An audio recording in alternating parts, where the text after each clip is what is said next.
So today, we had a great day with Kaya. He had a workshop with 6 people, and I think everybody got a lot done and had a good time, and he's a good teacher. So I'll tell you a little bit about Kaya. He is originally from Florida, and then came out to California and started studying with Boone. And then he went to Japan, and you were an intern apprentice for almost 6 years. Same nursery where Bjorn studied, correct? Yes, Yeah. yes. And so he's quite an accomplished bonsai artist. He also is been licensed, would you call it, certified professional bonsai teacher from the Nippon Bonsai Association, which is a big deal. So now he independently, he lives in Japan, but he's flying all over the world. I'm hearing all these places, Brazil, he was on the East Coast, and then he came out here.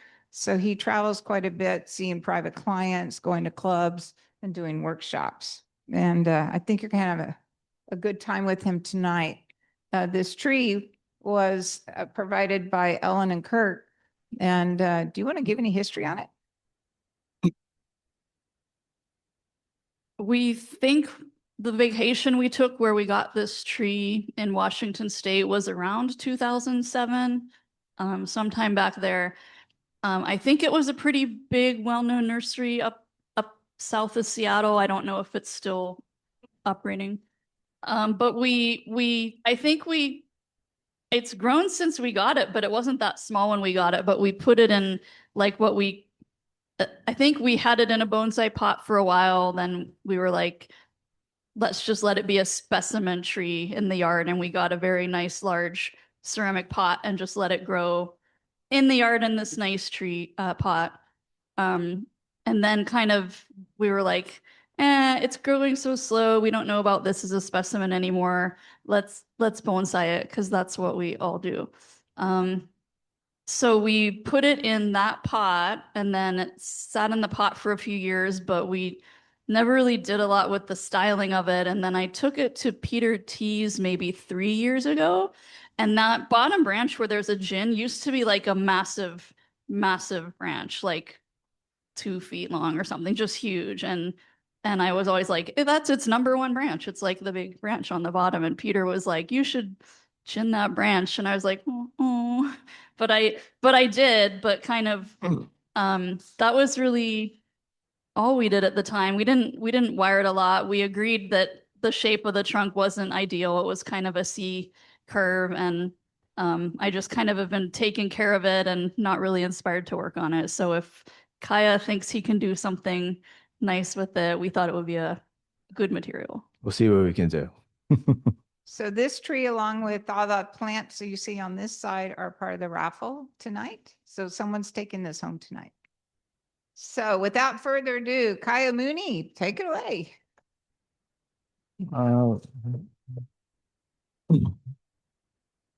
All right. How's everyone doing tonight? Pretty good? Awesome. So as was just mentioned, is the sound okay on that? Is it a little too close, or is that good for everybody? All right.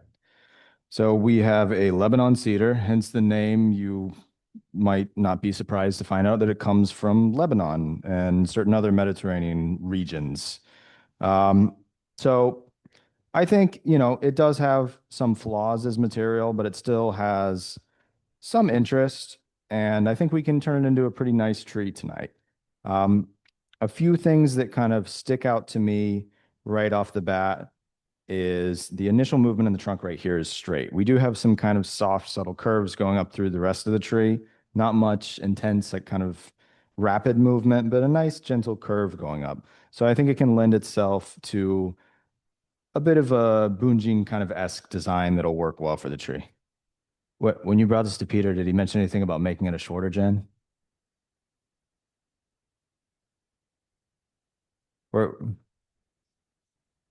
we're gonna make it a shorter gen. So there's no wrong answers to this. Does anyone have any idea why we would want to make it a shorter gen, particularly on a tree like this? Anyone care to answer? Bueller? Bueller? No? Kind of.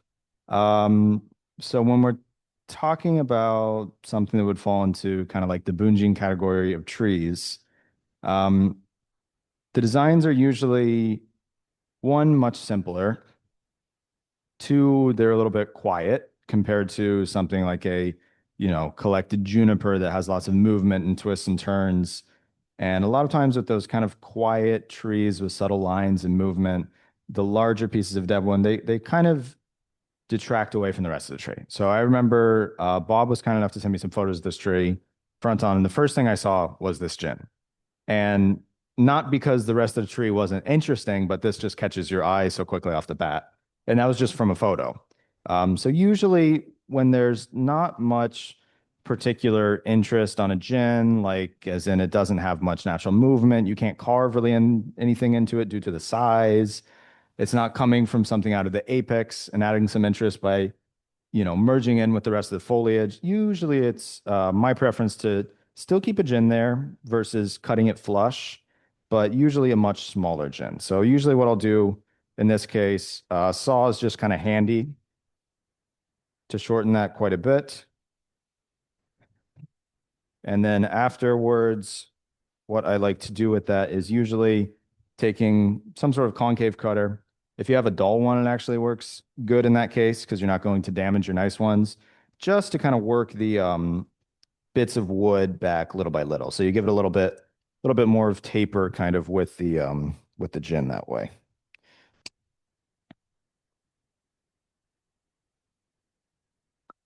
I don't think so. Do we have rebar?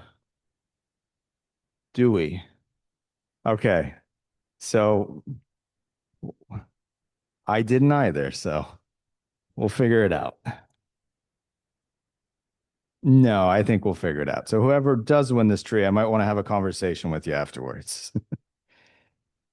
So we're just working this down a little bit just to make it a little bit less aggressive off the bat right there.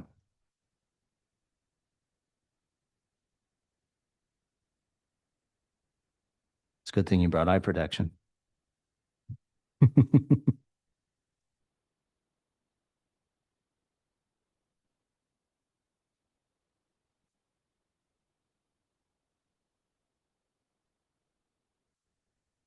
Okay.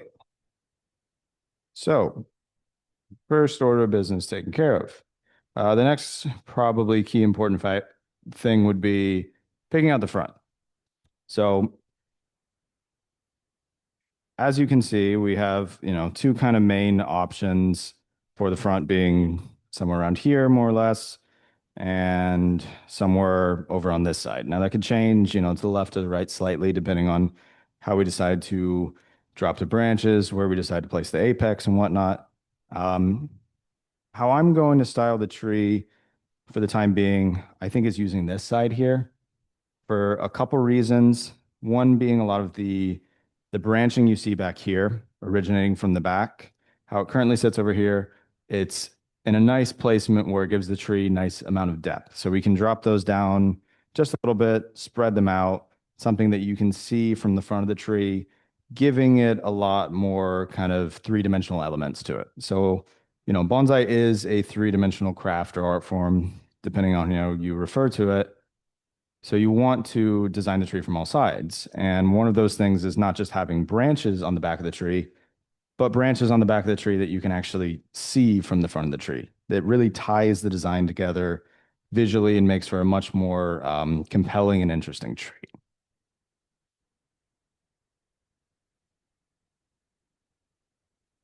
How does everyone feel about this little branch down here?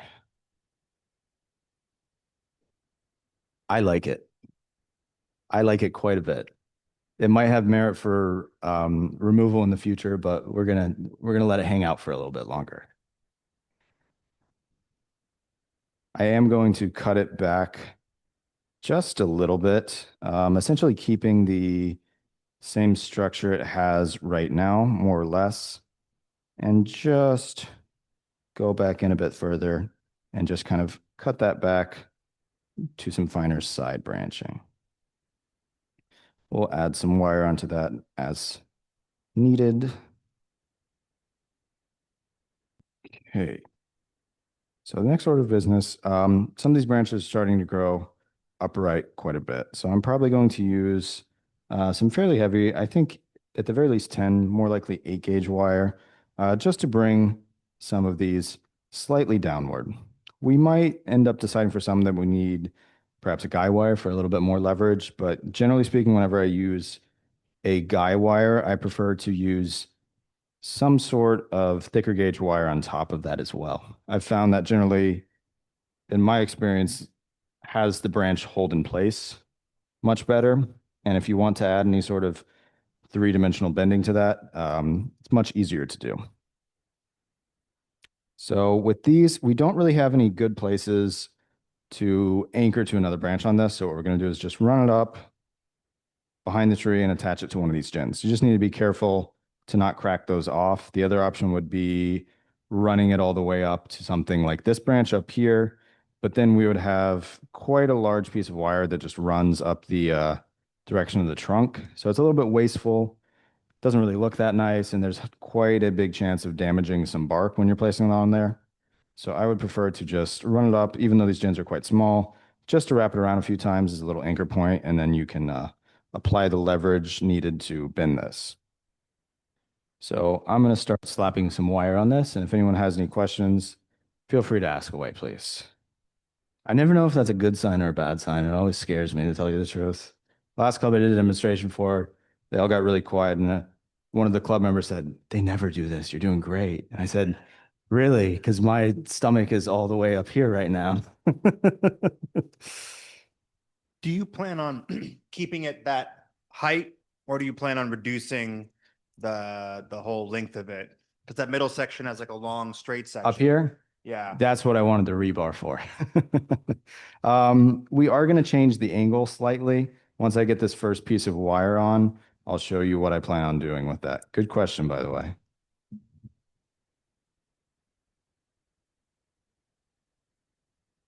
Oh, we have some, right? For the rebar? Maybe. We'll see. I'm not 100% sure if I'm going to need to or not.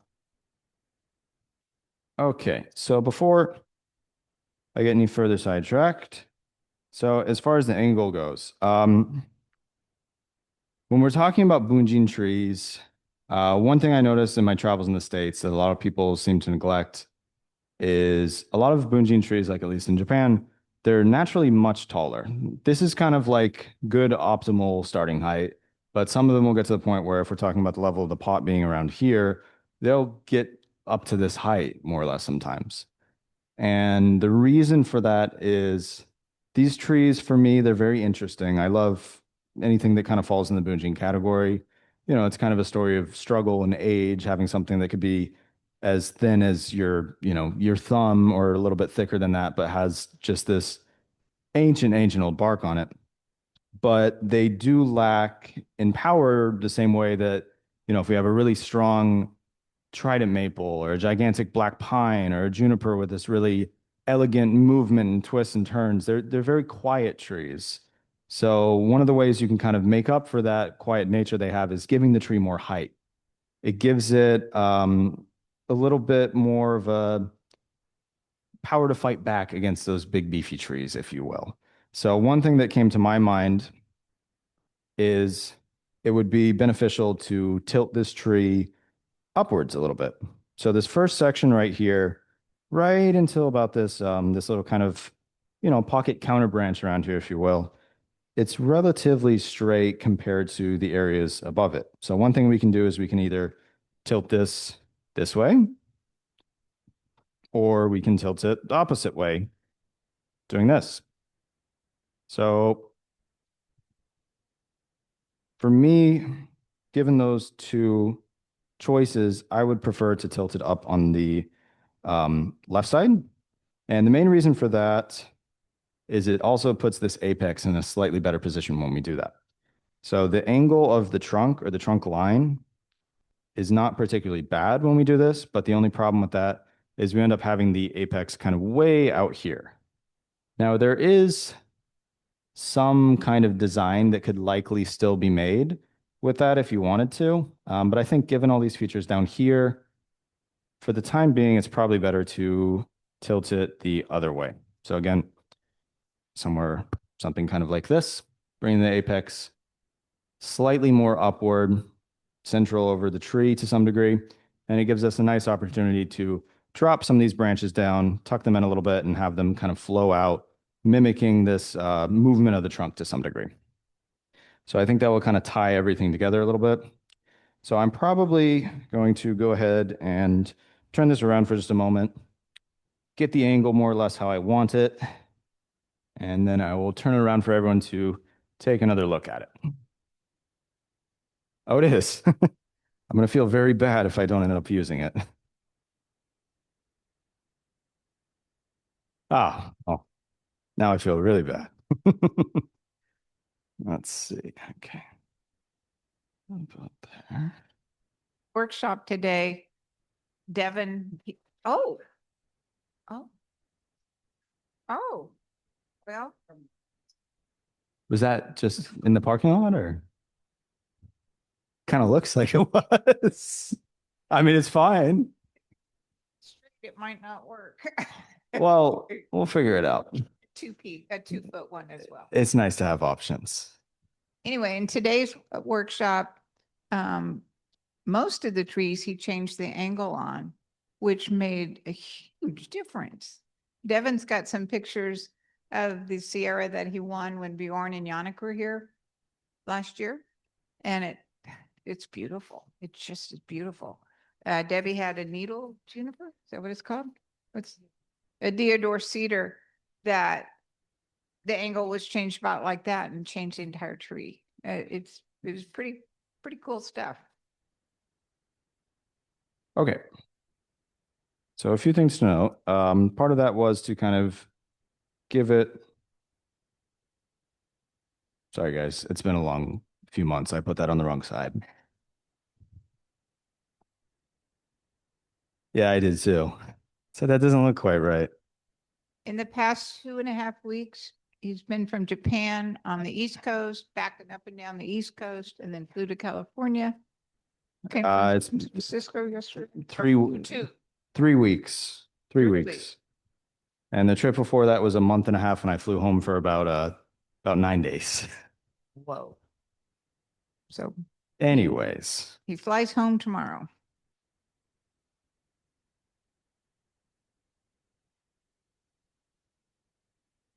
could I have someone help me put those blocks under actually? If you could just stack them kind of on a diagonal, like right about there, that would be fantastic. Okay. Sorry for the little hiccup there. So here is more or less the angle that I prefer. So this kind of still is a straight section of wood, but it's not completely straight emerging from the pot. It's subtle, and that could change maybe even a little bit more in the future, but I don't want to have it too wobbly or tipsy while I'm applying the wire. So that's where we'll sit for now. So that gives it a little bit more height, which I think is a nice feature for, kind of a tall feminine bunjin tree like this.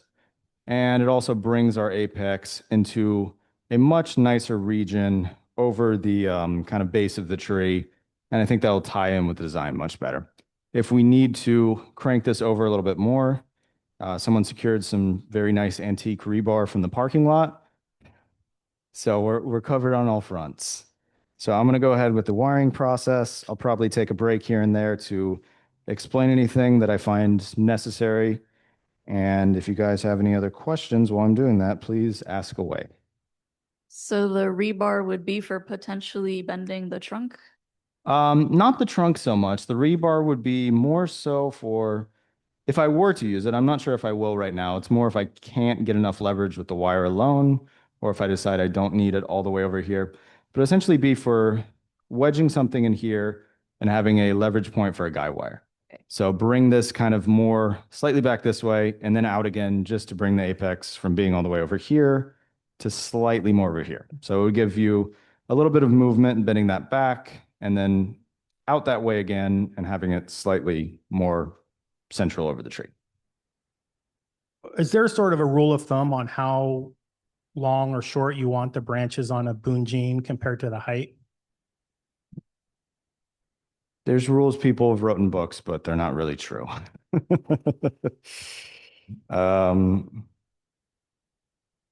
there are some guidelines to follow by, but I think it is overall a category of trees that tend to break rules to some degree. And the only real rule I've found from countless creators, collectors, and professionals in Japan is if the general consensus is it feels good and it looks good, it probably is good. And I think it's one of those stylistic forms that is very difficult to judge. It's very difficult to create, and it can be very difficult to teach, which is probably one of the reasons you usually don't see a bunjin category at a lot of shows, because no one knows how to judge them against each other. Where does cedar rank on your hierarchy of trees to work with? And is there anything particular about Lebanon cedar that makes it different than, I mean, blue cedar is blue and that one's not, but other than other kind of cedars? I would say my opinions on cedars are kind of neutral. Mostly just because they're not really common as bonsai in Japan. I like them, but I rarely work with them in Japan because of that. So it's not positive or bad, but not because they're bad trees or because they're fantastic trees, just because we don't really work with them in Japan all that much. I've worked with them before, like in my travels and the time I spent in California before I went over to Japan. I think overall they can make quite nice bonsai. I think they don't seem to develop age in the finer ramification as quickly as something like a black pine or a red pine will. But overall, I think they're quite a nice species for bonsai. Question. Yes. I had a Lebanese cedar many, many years ago that unfortunately I killed. And in your experience, what I found is they don't like to be repotted that often. And when you do, if you take too many roots off, they're going to go belly up. Have you found that to be true? And the last question is, I can't see from here, but is that a grafted Lebanese cedar or a true? If it were grafted, it must have been done down quite low. And with all the bark, it's kind of difficult to say. If it has been grafted, yeah, it kind of looks like there are some signs, judging on the backside. Perhaps. Generally speaking, I found most trees, if you take off too much roots, they don't react too well to it. So I don't know if that's strictly unique to Lebanon cedar. I haven't repotted that many. I've repotted a lot of like the Atlas cedar, and those seem to take to root work quite well. So I'm not really sure. I've repotted a few of these over the years, but it's never been anything overly traumatic, I guess I could say. Very flexible, in my experience at least. I probably would not be able to get away with what I just did with many other species.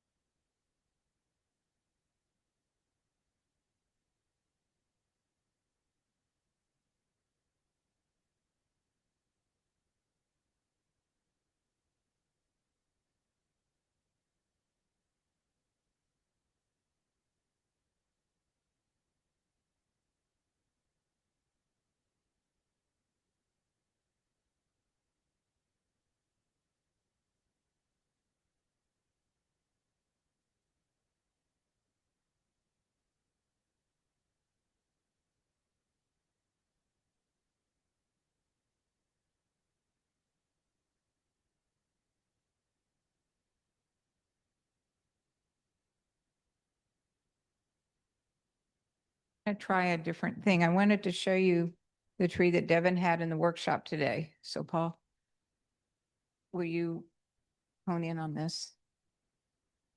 I don't know if this is going to work. So if that is the Sierra that Yannick and Bjorn did, and he brought it to the workshop today. And the picture of today's, we didn't have a good background on it, so it's not easy to see, but that's upright.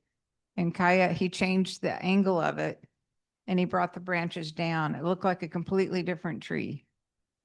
Isn't that pretty amazing? Yeah. I mean, that was beautiful, but that is stunning. That's the low tech way of doing it, but at least you can get the flavor of it.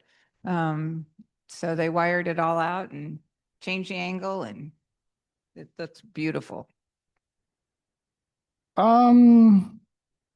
don't think so. Since we're going up, it should be okay.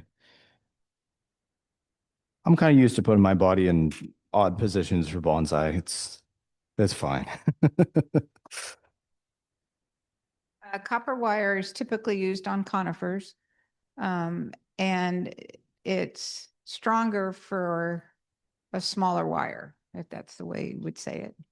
And this is size 8, which is pretty thick wire.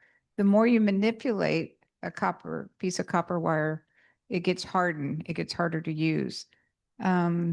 If you've bent it before, don't do it. But if you've never tried to bend it, try to bend it once, and by the time it gets to the back, Carol's not going to be able to move it. So it's for those of us that are still learning, it's a challenge to wire with that or any copper wire. And I'll send a littler one. 14? Does it look like 14?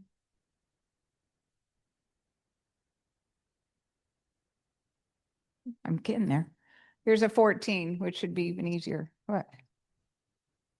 It means you have to have 14 of these to make a 1-inch circle or cable or something. The smaller the number, the bigger the wire, which is absolutely backwards to that of aluminum. Bonsai keeps you on your toes. Oh, we want to pass it around. Nobody's going to be able to move it now. Every country also has a slightly different sizing system as well, so it keeps me on my toes. Very much so. This might be 12, I'm guessing. I'll go over here. If you want to try bending it, you've done it. Yeah, yeah. Tyler had his way with it, man. He was bending it back and forth. So you get kind of one chance. So if you screw it up, you might as well take it off and get a new piece. At least for me, anyway.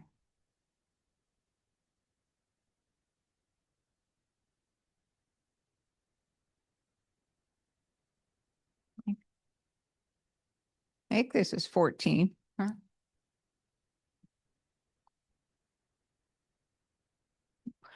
Kaya, do you want to say the advantages of copper over aluminum? The main advantages of copper over aluminum, one would be aesthetic. It looks a little bit nicer as it ages. It'll darken up on the tree. So it's going to give a much nicer appearance and not be as much of an eyesore. The other advantage is its holding capabilities. As it's it's annealed copper wire. So when you anneal copper wire, you apply some sort of heat through it, usually through fire, a kiln of some sort. And to my understanding, this essentially excites the atoms in the copper and it softens it for a period. But once you go to bend it again, that's going to harden it. So when you are trying to do some of these, lesser, more aggressive bends with conifers, that can really help hold that branch in place as it is, healing. The other nice thing is it has a much higher capability of strength compared to its equivalent with aluminum. If I wanted to use aluminum wire to bend a branch of this size, I would need to use something more or less around twice the gauge of this copper wire to have the same holding and strength capabilities. Can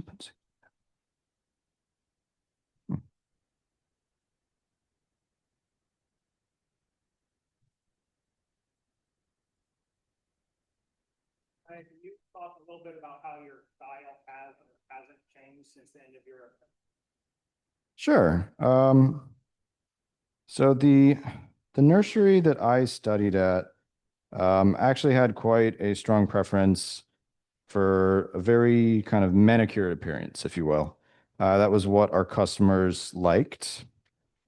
And that was what many of the international buyers liked as well. So that's what we kind of did at the time. But it was very, very flat pads, very sharp looking, breaks in the pads, that sort of thing, lots of separation. So that was what I was taught over the course of my apprenticeship. And every once in a while, we deviate from that to some degree, depending on the tree, whether it was relevant in its species or particular style, aesthetics, that sort of thing. But I've found more and more, I've enjoyed trees that have a little bit of a softer appearance to them. I still can do that styling and I do it quite often, depending on the tree. But I found I like when things have just a little bit more lift in the branches, a little bit less wire on them for a mature tree, and a little bit more maturity to the design that way. So I have found very nuanced, subtle things, but I found some small changes since I've left my apprenticeship. But every other bonsai professional I've talked to that's been to Japan more or less says the same thing. They still respect those kind of key elements you learn during your apprenticeship, but deviate from it to some degree to kind of find your own style, more or less. So another thing I would like to mention is with this particular type of species, now is not a very ideal time of year for wiring them for anyone who is a little bit newer to bonsai. It's not something I would generally recommend. I feel more or less comfortable doing it, but if you're not experienced and comfortable moving your hand safely throughout the branches, if anyone wants to maybe pass around one of the branches just to see, the new buds are quite supple right now. So especially when you're working with the smaller ones or with the smaller buds, which are very precarious, they tend to knock off very easily. Even as a professional, I'm knocking off a bud here or there. So just for anyone who might want to work on their cedars after this demonstration, it would probably be best to wait a little bit longer in most cases. For wiring work, that is.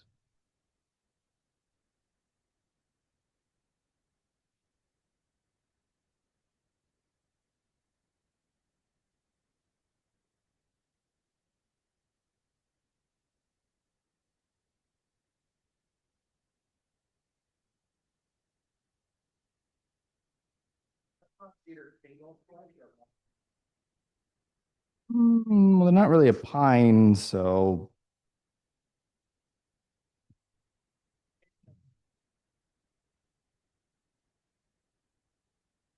they don't really tend to stop growing much. I guess it would be more in line with like a spruce or something like that. Um, you can pinch them to some degree when they're fine, but it's more beneficial to cut them back, I've found, versus like pinching the new growth. It's not like a white pine where you would get these long candles and you want to pinch back a refined one to silhouette, for example.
I have a question that's not in regards to that tree. It's more in regards to the apprenticeship program in Japan. Sure. Do you apply like to 6 or 8 people? Do you interview personally with 1 or 2, or how do they invite you? Could you explain that a little bit? Most definitely. Everyone kind of seems to have a slightly different story. But the common denominator usually is by knowing someone that previously studied at the nursery. So that was my case. And because I had that kind of recommendation and they were looking for apprentices at the time, it was relatively um, simple for myself to acquire an apprenticeship. But generally speaking, when you go over there, there is still a bit of a probationary period, if you will. Now, they don't tell you that, but if you really screw things up, they're probably not going to let you hang around much. So in my case, that was how I found the apprenticeship, was in contact with some other people who had studied there in the past, and them kind of recommending me, and that allowed myself to go over there with a little bit more ease. But I've heard many, many stories over the year. I think the most common is either that, having a kind of connection inside, or going over to Japan to meet one of the professional nursery masters over there and asking them to study with them. I've seen that happen quite a few times as well. Usually it's just a matter of knowing the right people and being kind of young and crazy. That helps too a bit.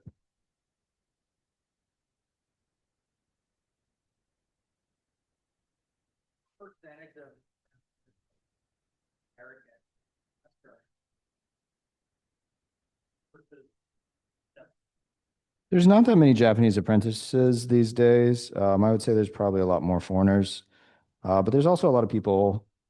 I don't know if I'd say a lot, but a decent percentage of people coming from countries like Taiwan, Korea, China as well. Bonsai is starting to be much more popular there. But definitely you see a lot more guys coming in from like the States and various European countries these days compared to the past. It's just it's not really a young man's dream in Japan these days, sadly. So there's not as many people to kind of hone these crafts and learn the skills and take over the nurseries.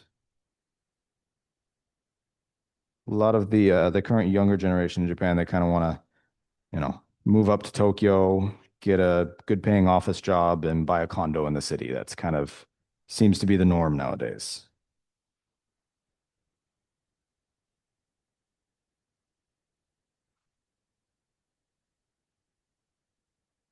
If there's no one to take over, usually another professional will get contacted. Everything gets sold off in an auction, and that's sadly kind of the end of the story, just right there.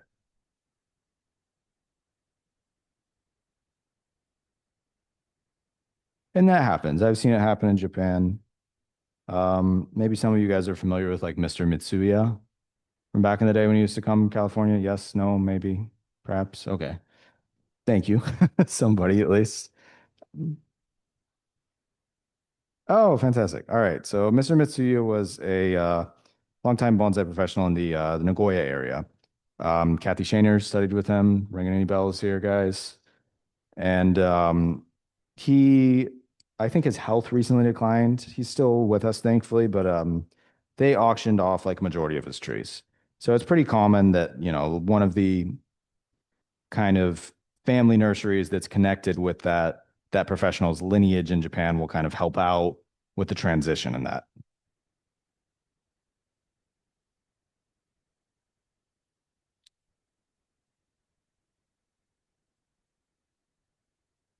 Are there more women breaking into apprenticeships? Or, I mean, obviously it's, So one more time, sorry. are there more women breaking into apprenticeships? In Japan? Yeah.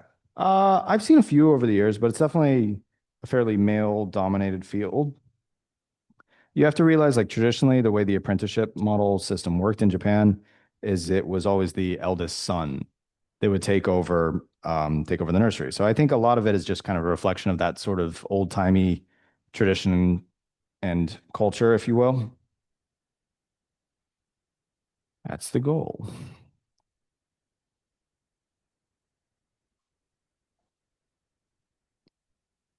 Generally speaking, I was actually, you're going to laugh at this, but I was very lucky because our schedule was not as gruesome as some other nurseries.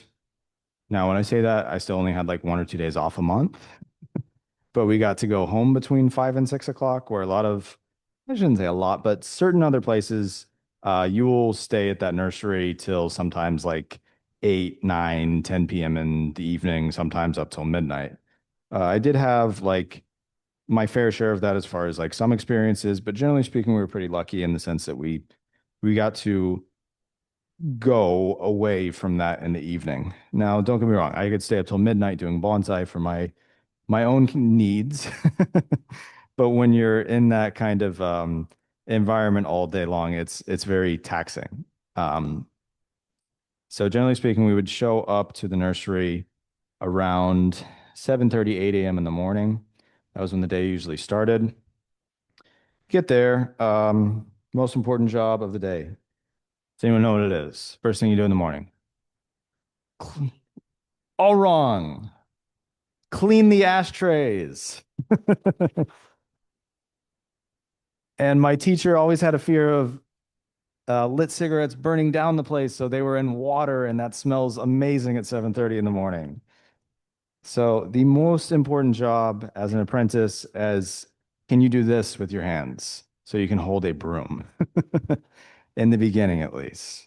But thankfully, the place I studied at Kokan, they made, pretty big point to, guess I should say, wire trees early on. I think now it's becoming much more common, but historically, it was very traditional that you didn't really get to touch much trees as far as the wiring process went early on in your apprenticeship. Usually you were tasked with very menial jobs. Pulling needles, cleaning non-bonsai related things, a lot of tasks of that sort. But it has changed more and more recently where they're kind of allowing people to wire much more early, which is nice. You can do both those things and still have a good education and a bit of abuse at the same time, I guess. So generally speaking, that was the first job, clean the ashtrays. Then you make the tea after that. I feel like the order is a little bit flawed, but that's not my decision to make. So you go through, after you're doing that, check the water, do those things. And generally speaking, we would have other jobs in between, but we would be in the workshop more or less all day working on trees. Now, a lot of that, the bulk of that work was wiring, but depending on the year, it could be time of year, it could be repotting, it could be cut back on deciduous trees, it could be doing defoliation techniques, it could be pinching, it could be multitude of different things, but we're always, unless there was something else to take care of in the workshop, just working on trees, day in, day out. And if you want to get good at anything, repetition after you find a good teacher is usually the best way to do that.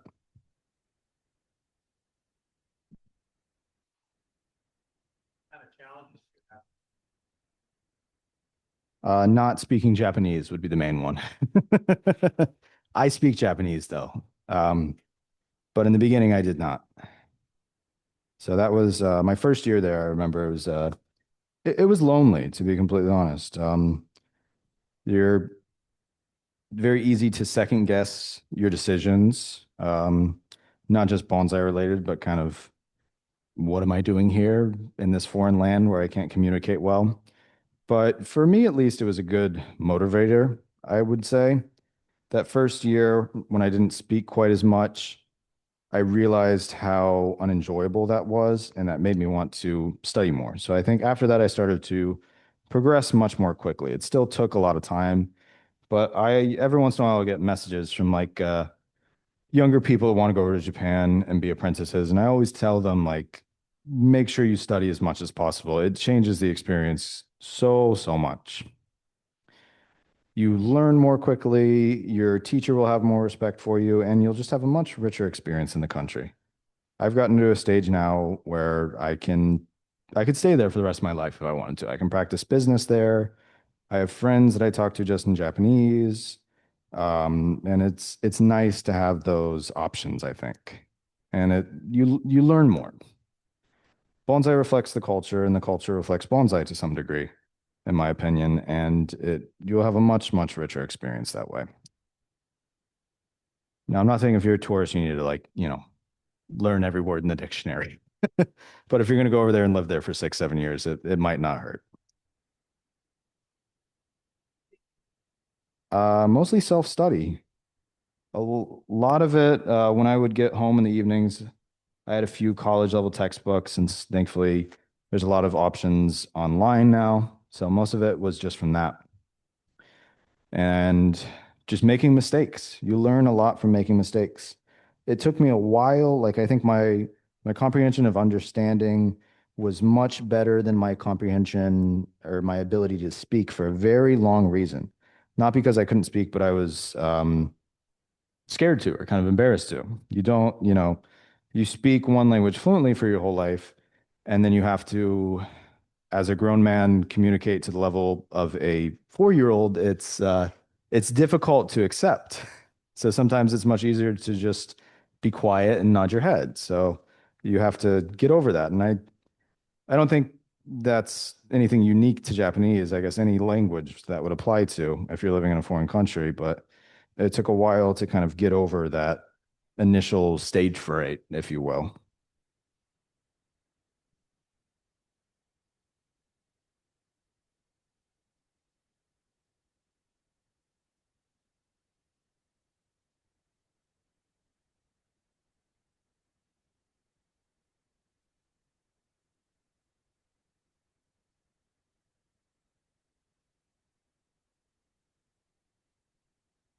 Japanese has 3 writing systems, reading and writing systems.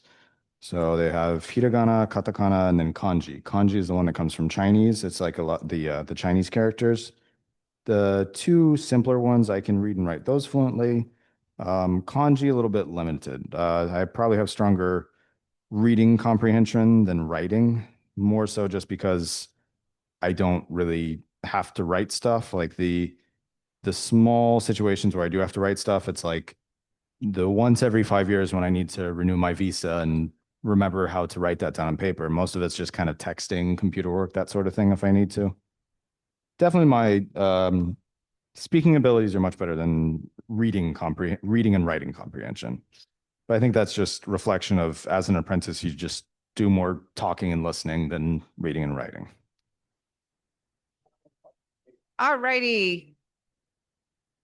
I think the tree's shaping up pretty good, huh?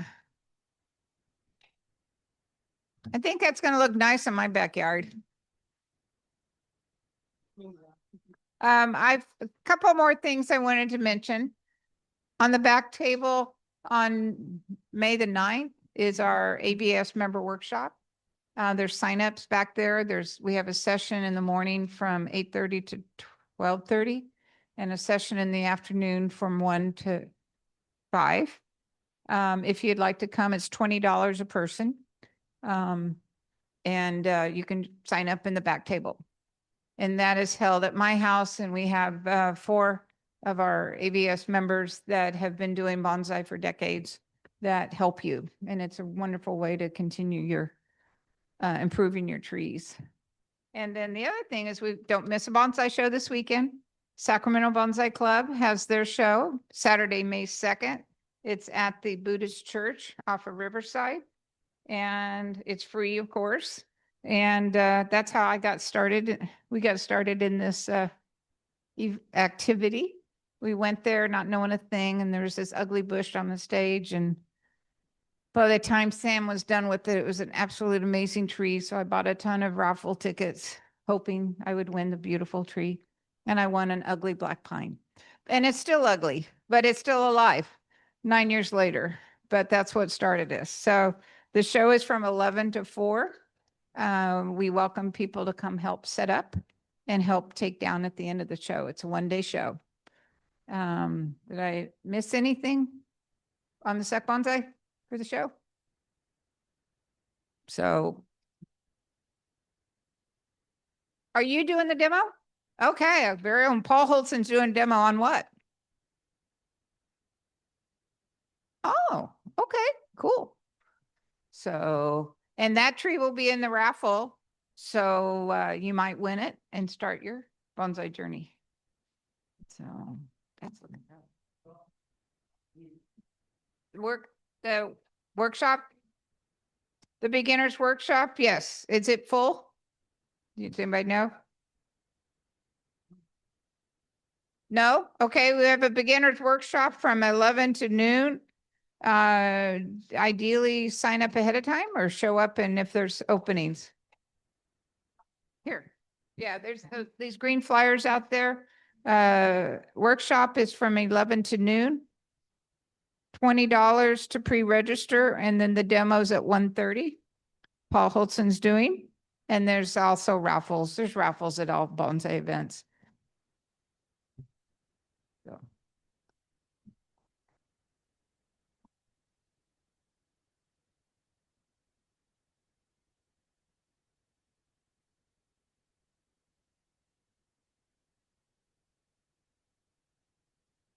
Twist the guy wire, that's all.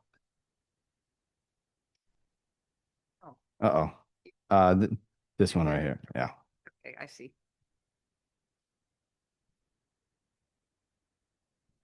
You want me to pull it and twist or just twist? Just twist. What's that, sorry? So for anyone wondering why it looks like we're fighting with this tree right now, we are using a guy wire, which is a way of kind of leveraging the branch downward when the heavy wire in the tree is either not enough to do that on its own, or we want to apply force in another direction to move it aesthetically in another direction. I think that's about good. Okay.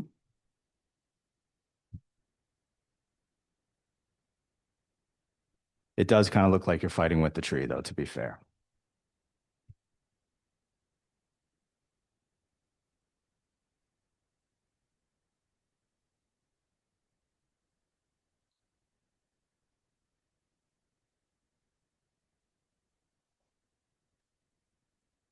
In short, as long as it needs to be.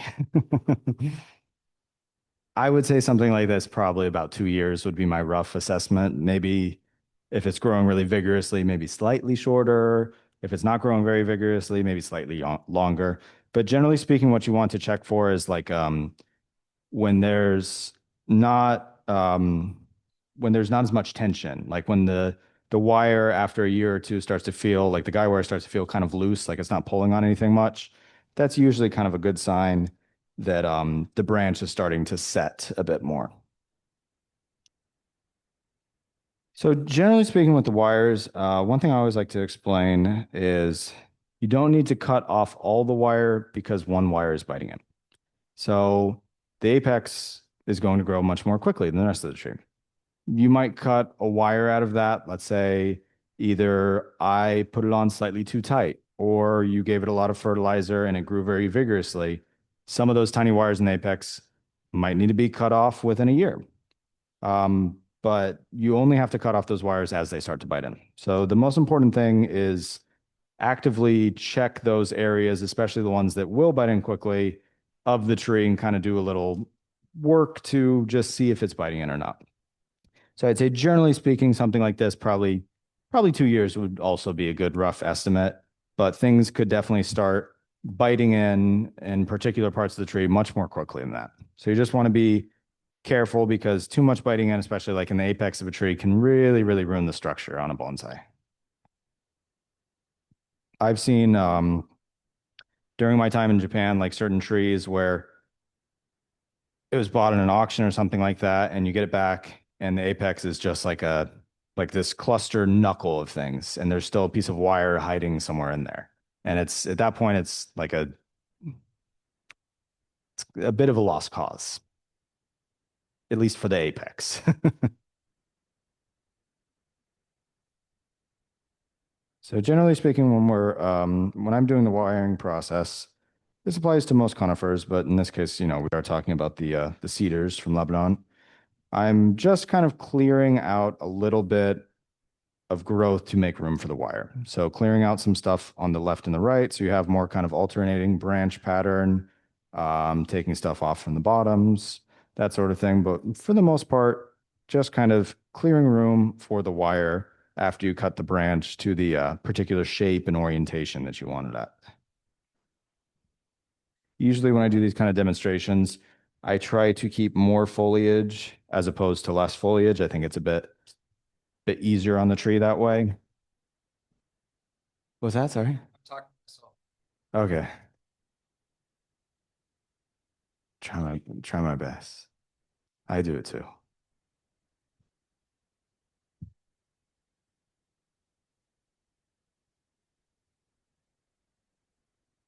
No, I'll leave like one without wire on it probably.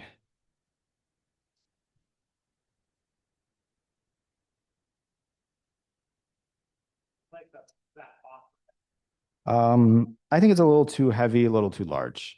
I think like a non-bond style pot, if any of you guys know what that is. It's like a Japanese type of round pot. They actually used to be like lids and trays in kind of old time Japan, used for farmware and many other things to feed animals. If you look that up, like Nanban or Nanbon, sorry, that would be good choice in my mind. Something a little bit smaller, a little bit shallower, round shape would look quite nice. Maybe to, fit it into a pot that size, you might have to have the soil kind of mounded up slightly. Don't trust Google. Direct translations in Japanese are never correct. Yes. Just look up non-bond bonsai pot. You'll probably get a little bit better results that way. I spelled in Japanese, so I'm forgetting what the Romanized spelling is a little bit. Nanbon should be the spelling. That's kind of like for bunjin trees, like pines, any sort of conifer with more rugged bark. That's kind of usually like one of the go-to choices. So if you can't find anything else that would fit it, that's like what you do for the time being, basically.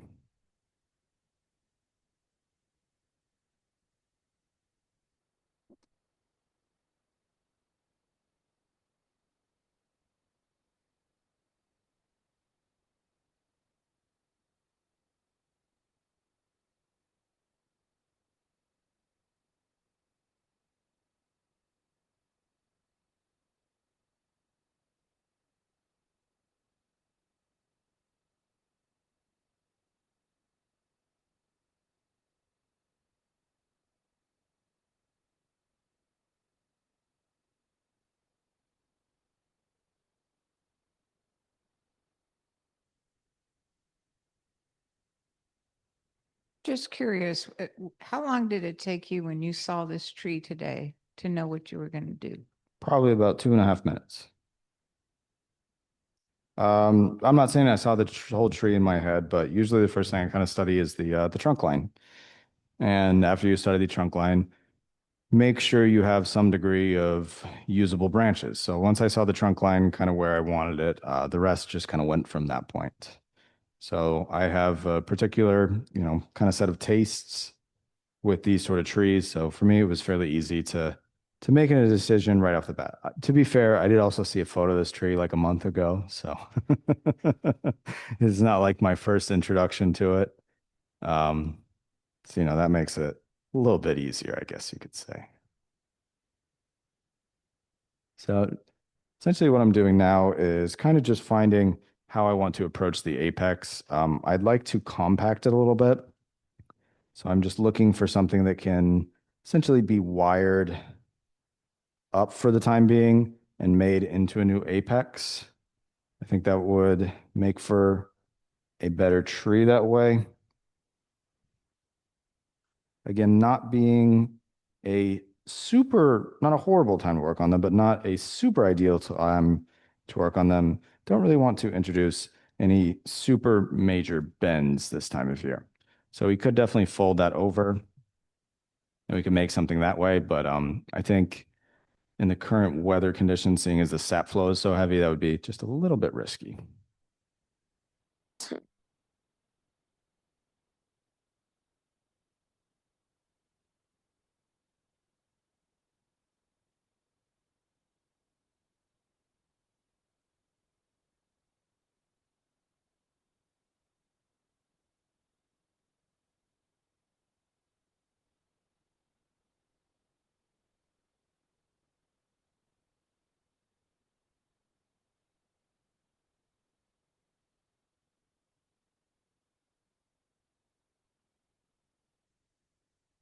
So the main reason for this is a very simple theory in bonsai, and it's based on the fact that we only have about 15 minutes left. No, I'm kidding. Um, I thought it was getting a little bit leggy, and I did kind of prefer the idea of, I think it would still benefit from growing it out little by little as far as the height. But I thought compacting and kind of bring it over this way would benefit from that much. So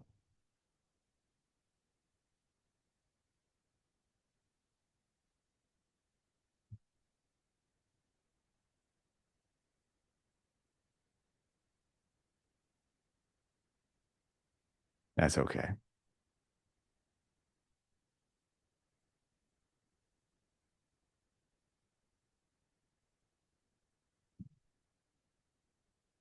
It would have been worse if he'd gone, oh, oops. When I was in France, the guys over there taught me a fun trick. When you're bending a really Scots pine, a really expensive Scots pine, you go behind the visiting professional with a broken branch. Well, I've been there 2 years now, so I did that to them this year. I got my payback. But the first year, they made me scream.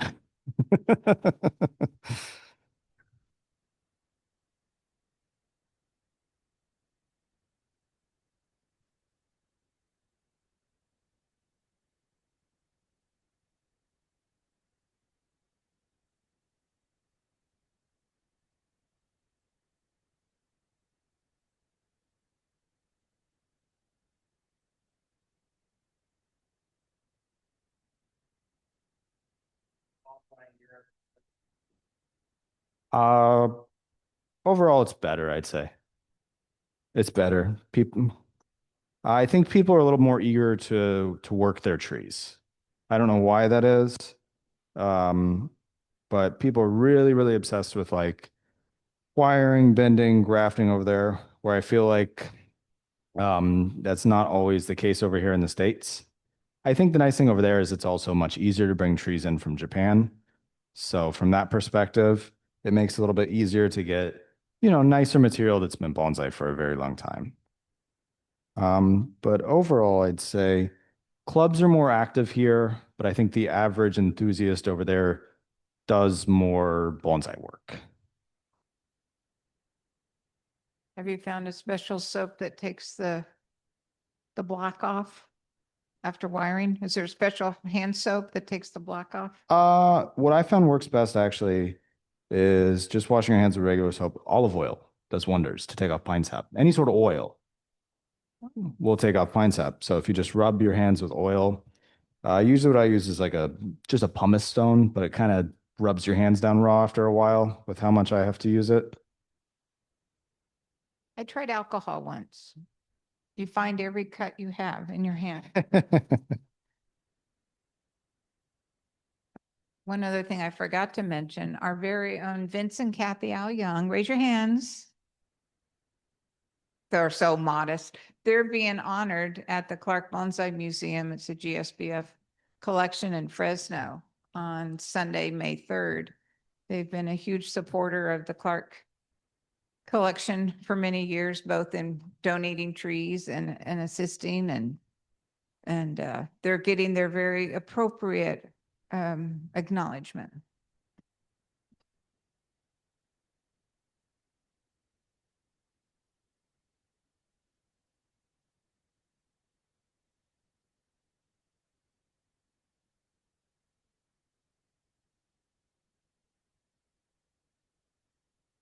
Say it's a last call for raffle tickets. If you don't have them in there, that's fine. Don't put them in. Gives me a better chance.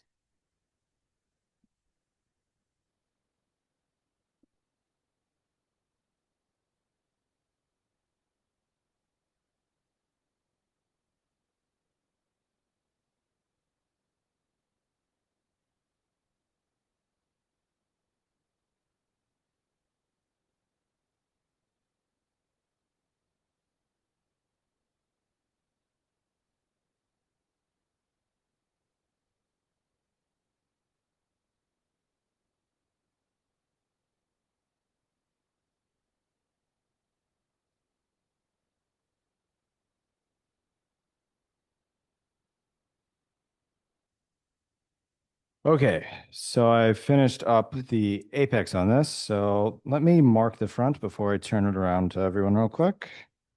You guys get a little bit better idea that way.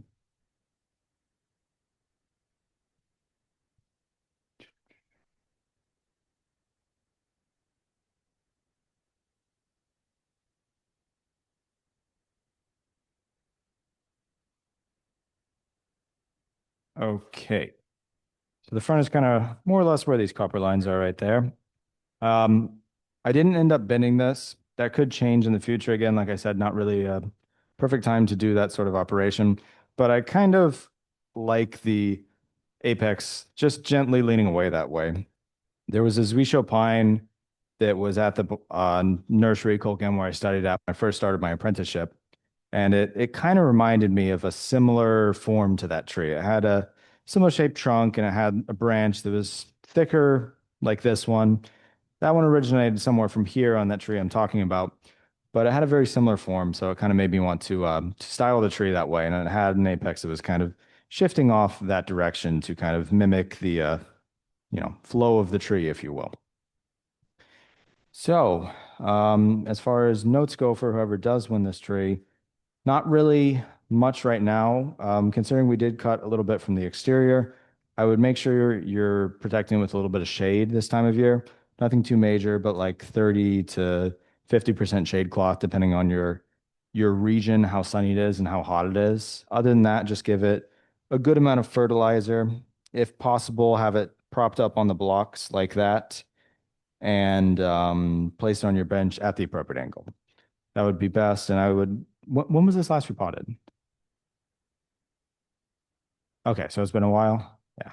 So probably sometime fall to spring would be good to go ahead and repot it, start to get it down into a smaller pot as long as it, grows in a healthy manner and responds well to this work, which I'd imagine it should, but you should always, before you do those traumatic things to a tree, whether it's styling or repotting, like look for signs in the tree. Did it grow much this year?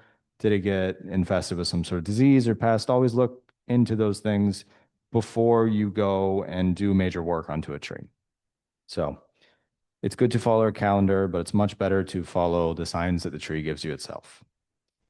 So that is the tree. And like I said, front somewhere around where these pieces of copper are. I'll give that a little turn real quick so everyone can see it on all sides of the room, more or less.